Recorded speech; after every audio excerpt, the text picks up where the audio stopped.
입으로 먹는 경구약에 대해서 살펴보도록 하겠습니다. 그럼 여러분, 약물은 정확한 약물이 정확한 대상자에게 정확한 용량으로, 정확한 경로로, 정확한 시간에 투여되도록 해야 되는 건데요. 여러분, 이거는 제가 조금 얘기를 해드리고 싶습니다. 여러분, 얘기를 해드리고 싶은데, 우리가 약물이 효과가 높으려면 어떻게 해야 되는 거냐면, 이 약물이, 우리가 약물을 먹잖아요. 그럼 혈액으로 흡수가 되거든요. 혈액으로 흡수되기 때문에 이 약물이 이 혈액 속에서 일정한 농도를 유지하는 게 굉장히 중요해요. 그래야지만 이 약물의 효과가 높고 내성이 안 생기거든요. 그런데 혈액 속에 일정한 농도를 유지하는 방법은 시간 간격을 정확하게 지키는 거예요. 그러니까 하루 3번 드세요 하면 아침 먹고 점심 먹고 저녁 먹고가 아니라, 그럼 우리가 틀린 방법 한번 해볼까요? 여러분들이 하시는 거. 하루에 3번 먹어라. 그러면 7시에 밥 먹었어요. 그럼 7시 30분 후에 약을 먹었어요. 다음에 12시에 내가 밥 먹었어요. 그럼 12시 30분에 약 드시죠? 30분 후에.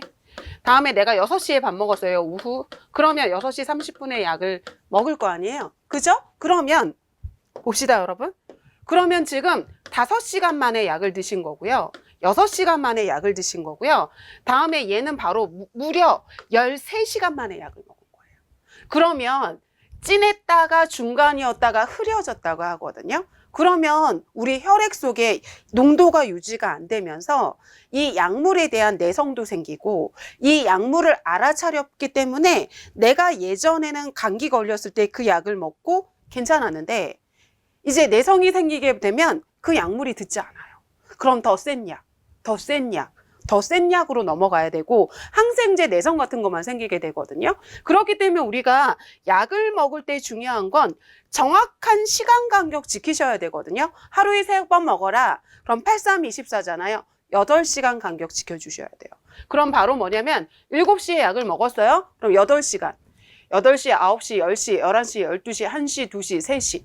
그러면 3시에, 오후 3시에 드셔야 돼요. 다음에 11시간, 우리 11시.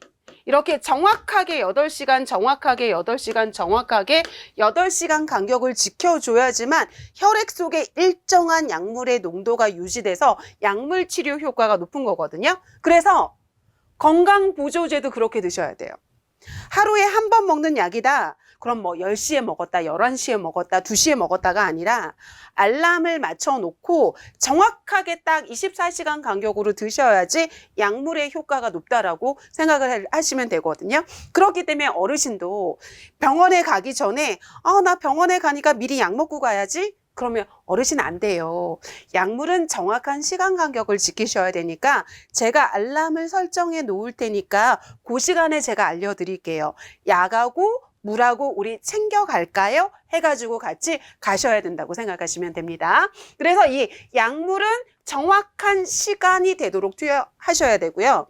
제 학생 중에 저랑 같이 수업을 듣고 독감에 걸렸는데, 독감은 대부분 일주일간 심하게 앓거든요. 근데 그때 알람 맞춰놓고 8시간 간격으로 정확하게 약을 먹었대요. 3일 만에 다 나았어요. 독감이. 그래가지고 저한테 와가지고 너무 감사하다고 이렇게 얘기한 학생도 봤거든요. 그러니까 여러분들도 약물의 효과를 지키려면 정확하게 시간 간격을 지켜서 드시는 거 중요하고, 어르신이나 아니면 고객분들에게도 이런 상황에 대해서 알려드리는 게 병원 동행 매니저의 역할이라고 생각하시면 되죠. 다음에 우리가 경구약을 투여하기 전에는 우리 손에 온갖 균이 다 들어있잖아요. 그럼 손도 씻지 않고 내 손으로 약을 만지면 안 되겠죠. 그죠? 그러니까 투약 전에 손 깨끗이 씻어야 되고요. 다음에 약을 너무 많이 따랐어요. 아니면 환자가 거부해요. 그러면 이거 다시 집어넣으면 안 되죠. 오염이 되잖아요. 그런데 또 약이 변했거나 냄새가 이상해요. 성분이 변한 것 같아요. 그럼 폐기해야죠. 그죠? 다음에 우리가 왜 철분제 있죠, 여러분? 철분제가 있는데, 이 철분제가 액체로 된 게 있어요, 여러분.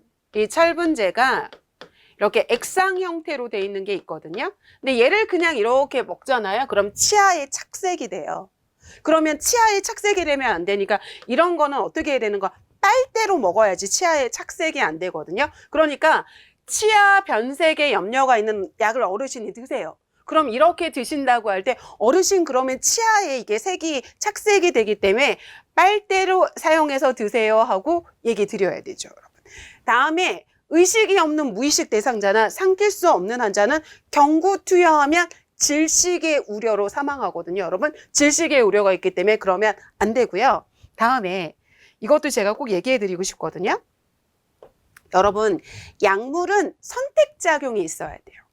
내가 위약을 먹으면 위만 선택해서 작용을 일으켜야 되고 간약을 먹으면 간만 선택해서 양리작용을 일으켜야지 머리끝부터 발끝까지 다 작용을 일으키면 안 되잖아요. 내가 위약을 먹었는데. 그러면 우리가 어떻게 해야 되는 거냐면 위약을 먹는다. 그럼 위에 도달할 시간까지 다 계산해서 코팅을 다 입혀놓은 거거든요. 그런데 내가 내 맘대로 약을 쪼개거나 내 맘대로 가루를 내잖아요. 그럼 위까지 도달하지 않고 여기 입안에서 다 없어져 버린 거죠. 그럼 약을 먹은 의미가 없잖아요, 여러분. 그렇기 때문에 약은 어떻게 하셔야 되는 거냐면 여러분, 내 맘대로 갈거나 내 맘대로 쪼개면 안 돼요, 여러분. 그러면 안 돼요, 여러분. 그래서 우리 이런 게 있거든요. 이렇게 약이 있을 때 이렇게 중간에 있는 것도 있고 이렇게 있는 게 있거든. 이걸 분할선이라고 해요. 그럼 이 분할선이 있는 만큼만 쪼개도 돼요, 걔는. 그런데 이런 분할선이 있는 약이 아닌 이상은 내 맘대로 쪼개거나 내 맘대로 갈거나 하면 약을 먹은 의미가 없습니다. 그러니까 절대 그렇게 하지 마시고요. 다음에 의사에게 처방된 위의 약을 섞어서 드리면 안 되겠죠, 당연히. 그러니까 이런 경구약 투여할 때 주의사항 꼭 알고 계시고요.